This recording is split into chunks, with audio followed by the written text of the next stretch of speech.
Assalamu alaikum, hürmetli aboneler. Bir yine İhtiyar Usta'ya geldik. Usta bu tandırları dedim başka çak bu. En fazla var ya sana çıkart başladık şimdi. Hem yanım azayken. Şimdi kıyar tarak. Bula falan bu. Ya.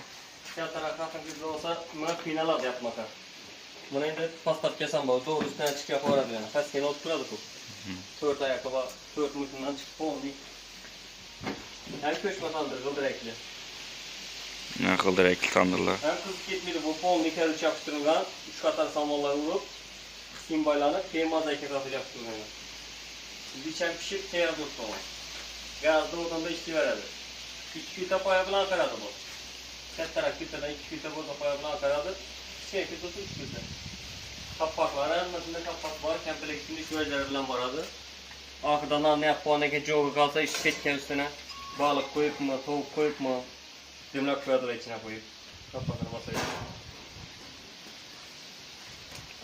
Teyar sandalye gerekirse telefonu aradılar. Bu ketteleri aldık.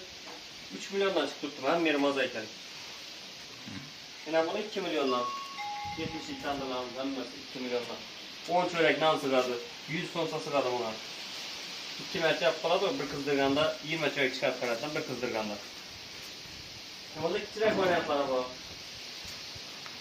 Bu etkiler bütün bu çırak varyantları için setkeleri bayağı setkeden koşup verirlerdi. Refideleri koşup verirlerdi.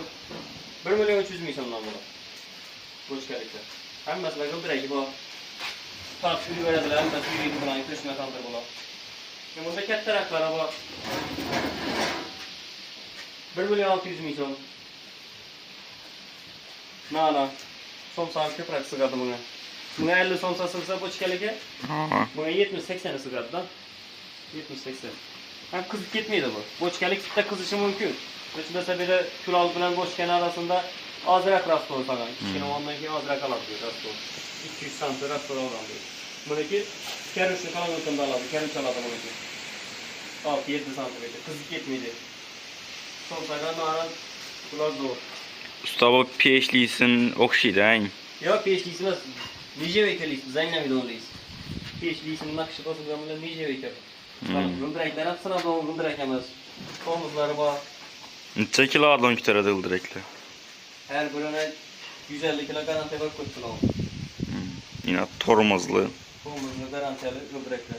Zeynep çuyu donamaz. Kime şunu. Teyar tandır gerek olsa telefonu arası seni apar paramız. Karazım Karakan Pakistan bu hayat dastatlarımız var. Besplatni dastatları. Karan olayatlar ana. Kanal hayatlarını çıkarttık mı Taşkent'ten Bukhara Samarkand